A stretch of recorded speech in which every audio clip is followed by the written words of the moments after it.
গ্রহণ করে নেব, প্রভুত্বের দৃষ্টি দিয়ে তাকাবার চেষ্টা করবে, সে চোখ আমরা উপরে ফেলবো। আজও আমরা এই স্বাধীন মাতৃকার দেশে দাঁড়িয়ে সারা পৃথিবীর সমস্ত সাম্রাজ্যবাদী শক্তিদেরকে হুঁশিয়ার করে বলতে চাই, আমার এই দেশ নিয়ে আর কেউ ছিনিমিনি খেলবার চেষ্টা করবে না। আমার সেন্ট মার্টিন থেকে শুরু করে আমার বাংলাদেশের প্রতি ইঞ্চি মাটির স্বাধীনতা রক্ত দিয়ে এনেছি, রক্ত দিয়েই রক্ষা করবো আমরা।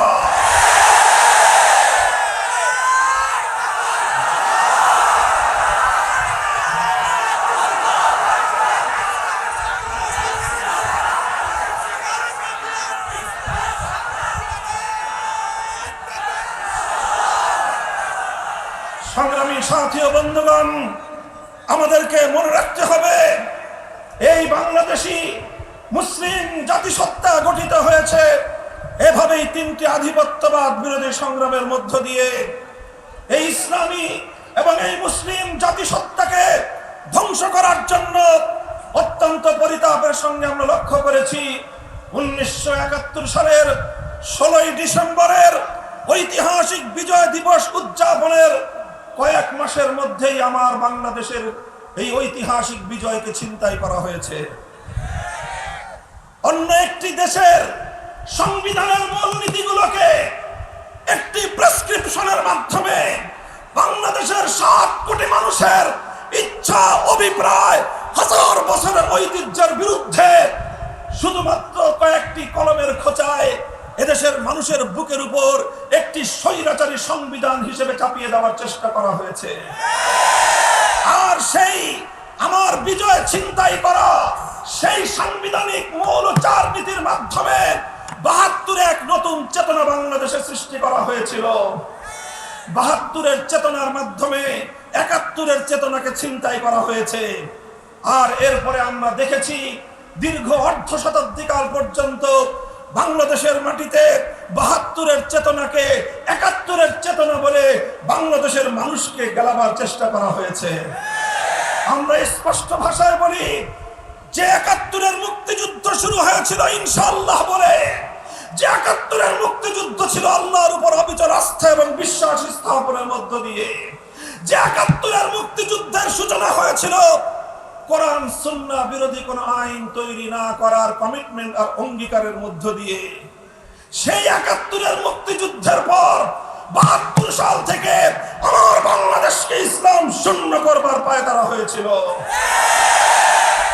এই ছিল বাংলাদেশের দুর্ভাগ্যজনক ইতিহাস। আমি আজকের ছাত্র জনতাকে লক্ষ্য করে বলতে চাই, তোমাদেরকে সোচ্চার থাকতে হবে।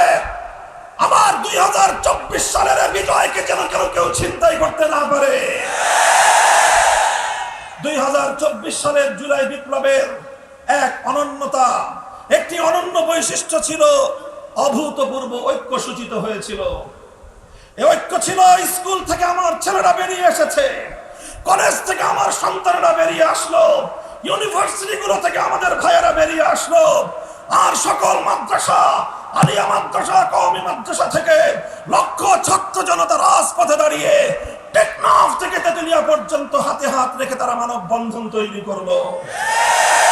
আমরা দেখেছি জুলাই বিপ্লবের বৈশিষ্ট্য, রাজপথে উত্তাল মিছিল চলছে, সংগ্রাম চলছে, বুলেট আর বারুদের ঝাঁজে রাজপথগুলো ঝাঁঝরা হয়ে যাচ্ছে।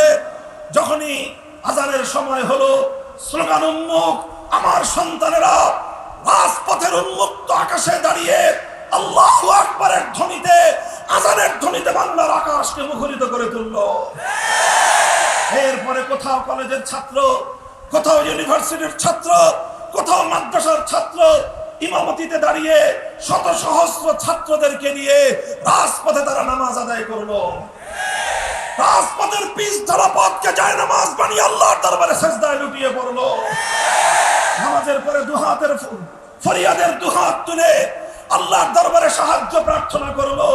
চোখের অশ্রু নজরানা দিয়ে আল্লাহর কাছ থেকে তারা সাহায্য কামনা করলো। আমার আল্লাহ সাহায্য করেছেন কি করেননি? 5ই আগস্ট আমরা দেখলাম স্বৈরাচারী শেখ হাসিনার সমস্ত খুনি বাহিনী তাকে রক্ষা করবার জন্য এদেশের ছাত্র জনতার বুকের দিকে হাজারো বুলেট তাক করে আছে। আমার ছাত্র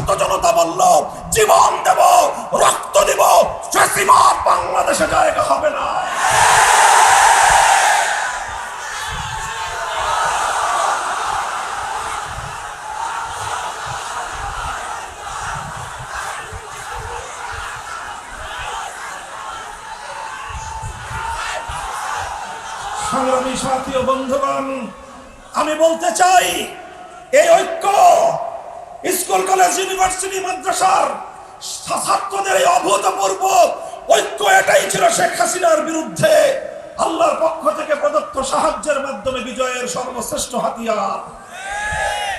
এটাকে কোনোভাবেই নস্যাৎ করতে দেওয়া যাবে না।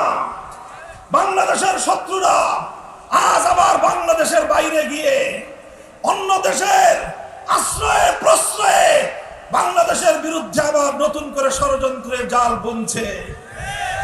আমরা বলে দিতে চাই, আমার দেশের বিরুদ্ধে যদি আবার কেউ ষড়যন্ত্র করে, আমার দেশের স্বাধীনতাকে যদি আবার কেউ হরণ করবার চেষ্টা করে, কেউ যদি বাংলাদেশের বুকের উপর দিয়ে মাগনা ট্রানজিট চায়, আমরা সংখ্যায় কম হতে পারি, ইমানি শক্তিতে বলিয়ান হয়ে সমস্ত অধিপদের বিরুদ্ধে আমরা লড়াইয়ের ময়দানে নামতে বাধ্য হব।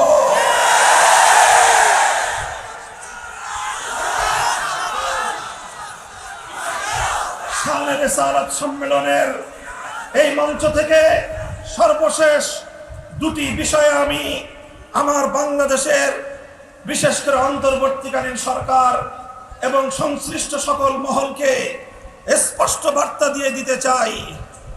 এক নম্বর বার্তা হলো, আমরা অন্য অনেক বিষয়ে কম্প্রোমাইজ করতে পারি, অনেক বিষয়ে ছাড় দিতে পারি। আমার আগামী প্রজন্মের শিক্ষার্থীদের ঈমান হরণ করবার চেষ্টা করা হলে আমাদের চেয়ে কঠোর আর কাউকে তোমরা পাবে না। আমরা নরমের নরম, কিন্তু কেউ যদি আমাদেরকে শক্তি দিয়ে দমন করতে চায়, আমরা বজ্রের আঘাতে তাকে খান খান করে দিতে প্রস্তুত। এদেশে ইসলাম বিরোধী নাস্তিক্যবাদী কোন চক্রান্ত বাস্তবায়ন হতে দেওয়া হবে না। শেখ হাসিনা চেয়েছিল তার পোষা ইসলাম বিরোধী বুদ্ধিজীবী সুশীল নামক কুশীলদের মাধ্যমে হিন্দুত্ববাদকে বাংলাদেশের জাতীয় শিক্ষা ব্যবস্থায় প্রতিষ্ঠা করার অপতৎপরতা চালিয়েছিল। শিক্ষা ব্যবস্থায় পরতে পরতে মূর্তি সংস্কৃতি এদেশের তরুণ প্রজন্মের, এদেশের শিশুদের নিষ্পাপ মস্তিষ্কে প্রবিষ্ট করাবার পায়তারা করেছিল। এদেশের আলেম সমাজ আর বিশেষভাবে হেফাজতে ইসলাম বরাবর এই হিন্দুত্ববাদী শিক্ষা ব্যবস্থার বিরুদ্ধে প্রতিবাদ জানিয়েছে, রুখে দাঁড়িয়েছে। আজ হিন্দুত্ববাদের সেই ষড়যন্ত্র আমরা দেখতে পাচ্ছি, আপাত দৃষ্টিতে এটা প্রতিরুদ্ধ হয়েছে।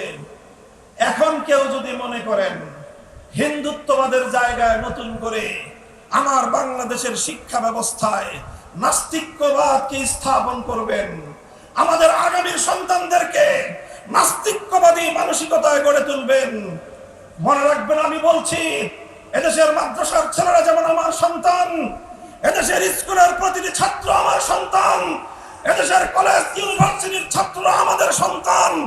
আমাদের সন্তানদের ভবিষ্যৎকে নাস্তিক্যবাদের দিকে তাড়িত করবার যে কোনো ষড়যন্ত্র, যে কোনো উপায় আমরা মোকাবেলা করব।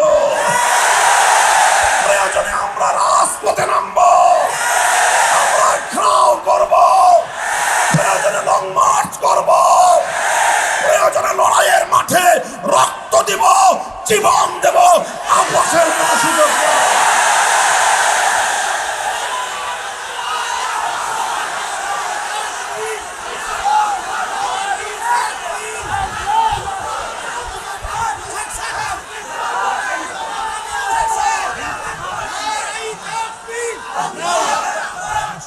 সংগ্রামী সাথী ও বন্ধুগণ, কাজেই শিক্ষা ব্যবস্থা নিয়ে যারা কাজ করছেন, আমরা আপনাদেরকে টেবিলেও বলেছি, মাঠেও বলছি, যেভাবে আপনারা শুনতে পছন্দ করেন সেই ভাষা আমাদের জানা আছে। যদি বলেন একান্তে কথা বলবেন, আমরা প্রস্তুত। যদি বলবেন আমাদের কাছ থেকে প্রস্তাবনা চান, দিতে আমরা প্রস্তুত। কিন্তু আমাদের সঙ্গে চালাকির খেলা খেলবার চেষ্টা করবেন না। আমরা শিক্ষা কমিশনে কোন এক শয়তানের বিরুদ্ধে প্রতিবাদ জানানোর পর সেই শয়তানকে সরিয়ে আরেক জায়গায় বড় শয়তান বসাবেন, এদেশের আলেম সমাজকে এতটা বোকা ভাবলে ভুল করবেন। আমরা ক্ষমতার জন্য রাজপথে নামি না, ক্ষমতার হালুয়া রুটির ভাগ বাটোয়ারার দিকে আমাদের দৃষ্টি নাই। আমরা ক্ষমতার স্বাদ আস্বাদন করার জন্য সংগ্রাম করি না, আমরা মানুষের জন্য সংগ্রাম করি, আমরা ঈমানের জন্য সংগ্রাম করি, প্রয়োজনে ঈমানের জন্য আমরা যুদ্ধ করব।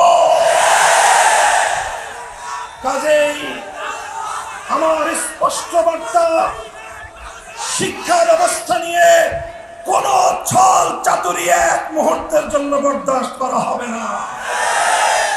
আমার দ্বিতীয় স্পষ্ট বার্তা হলো 2013 সালে আমার ভাইয়েরা রক্ত দিয়েছিল আল্লাহর নবীর ইজ্জতের হেফাজতের জন্য। কি মর্মান্তিক ইতিহাস রচিত হয়েছিল। শহীদ হয়েছে আমাদের ভাইয়েরা, শহীদ হয়েছিল আমার সন্তানেরা। সেই শাহাদাতের পর তাদের লাশ নিয়ে এই খুনি সরকারের দোসরেরা নির্মম ছিনি খেলা খেলেছিল, নির্মম ছিনিমিনি খেলেছিল। লাশ পেতে অনেক কাঠখড়ি পোড়াতে হয়েছে। এরপরে সে লাশকে সামনে রেখে নিহত ব্যক্তির শোকাহত আপনজনদেরকে ধরে এনে হেফাজতের নেতৃবৃন্দের বিরুদ্ধে মামলা ঠুকতে বাধ্য করা হয়েছে। এরপরে যার ভাই শহীদ হলো, যার সন্তান শহীদ হলো, যার স্বামী শহীদ হলো, সেই শোকাহত ক্ষতিগ্রস্ত মানুষগুলো নিজেদের নামেই, হেফাজতের নামে কেউ মামলা করতে বাধ্য হয়েছে, আর কেউ সেই মামলা করার হাত থেকে রেহাই পেতে বছরের পর বছর ফেরারি জীবন যাপন করেছে। বাংলাদেশের গোয়েন্দা সংস্থাগুলোকে আমি বলি, ডিজিএফআই, এনএসআই, পুলিশের এসপি সহ আপনারা সব জানেন। আপনারা 2021 সাল থেকে কি কি করেছেন আপনাদের আমলনামা আমাদের কাছেও সংরক্ষিত আছে। আমাদেরকে লাঞ্ছিত করার জন্য, আমাদের বিরুদ্ধে ষড়যন্ত্রের জাল বুনবার জন্য ডিজিএফআই, এনএসআই সহ প্রত্যেকটা গোয়েন্দা সংস্থাকে শেখ হাসিনা ব্যবহার করেছিল। কারা ব্যবহৃত হয়েছিল তাদেরকে বিচারের সম্মুখীন করেন। আমার 2013 সালের শোকাহত শহীদের পরিবারদের বিরুদ্ধে কারা এভাবে ষড়যন্ত্র করে তাদের জীবনকে বিষিয়ে তুলেছিল, তদন্তের মাধ্যমে আন্তর্জাতিক অপরাধ ট্রাইব্যুনালকে আমি বলবো, তদন্তের মাধ্যমে এই সকল দোষীদেরকে খুঁজে বের করে উপযুক্ত শাস্তির ব্যবস্থা করবেন। অতি দ্রুত 2013 সালের শাপলার গণহত্যার জন্য শেখ হাসিনা, ওবায়দুল কাদের সহ সমস্ত খুনিদের বিরুদ্ধে মামলা দায়ের করতে হবে। সেই ঢাকা তৎকালীন কমিশনার, পুলিশ কমিশনার বেনজির যেন পার না পায়। যাদের হাতে আমার ভাইয়ের রক্তের দাগ লেগে আছে তাদেরকে নিরাপদে পৃথিবীর কোথাও আমরা বরদাস্ত করব না। আল্লাহর নবীর ইজ্জতের হেফাজতের জন্য আমরা জীবন দিয়েছি। মনে রাখবেন, এটা আমাদের চিরন্তন দাবি। আমার দেশে আর কোন নাস্তিক মুরতাদ, আর কোন নবীর দুশমন আমার নবীর ইজ্জত নিয়ে ছিনিমিনি খেলতে না পারে, আমরা তার নিশ্চয়তা চাই। সর্বোচ্চ শাস্তির বিধান, মৃত্যুদণ্ডের আইন তৈরি করতে হবে। আমরা বিপ্লব করে দেশ অর্জন করেছি, আমরা রক্ত দিয়ে স্বাধীনতা কিনে এনেছি, জীবন দিয়ে আমরা দেশটাকে মুক্ত করেছি। আল্লাহর নবীর ইজ্জত নিয়ে ছিনিমিনি খেলা দেখবার জন্য নয়। আমরা বলবো এই বিষয়ে পদক্ষেপ নেবেন। আমাদের শান্তিপূর্ণ কথা শান্তিপূর্ণভাবে আপনারা বুঝবার চেষ্টা করবেন, এটা আমাদের বিনীত অনুরোধ থাকবে। সর্বশেষ আমাদের আহ্বান থাকবে, ইনশাআল্লাহ হেফাজতে ইসলাম অতীতেও ছিল, আজও আছে, ভবিষ্যতেও থাকবে ইনশাআল্লাহ। ইমানি এক কাফেলা আমাদের মরহুম হেফাজতের আমির আল্লামা জুনায়েদ বাবুনগরী বলেছিলেন, প্রতিটি মসজিদের সকল মুসল্লি হেফাজতের নেতাকর্মী। কাজেই দল মতের ঊর্ধ্বে উঠে, সকল রাজনৈতিক সংকীর্ণতার ঊর্ধ্বে উঠে দেশ প্রেম আর ইমানের প্রেমে উজ্জীবিত হয়ে হেফাজতে ইসলামকে বাংলাদেশের স্বাধীনতা এবং ইসলামের রক্ষা কবচের দুর্গ হিসেবে গড়ে তুলতে হবে। এই যশোরের তাওহীদি জনতা প্রস্তুত থাকবেন তো? সেজন্য দিনের বেলায় ঘাম ঝরাতে হবে, দেবেন তো? রাতের অন্ধকারে অস্ত্র দিতে হবে, অস্ত্র দেবেন তো?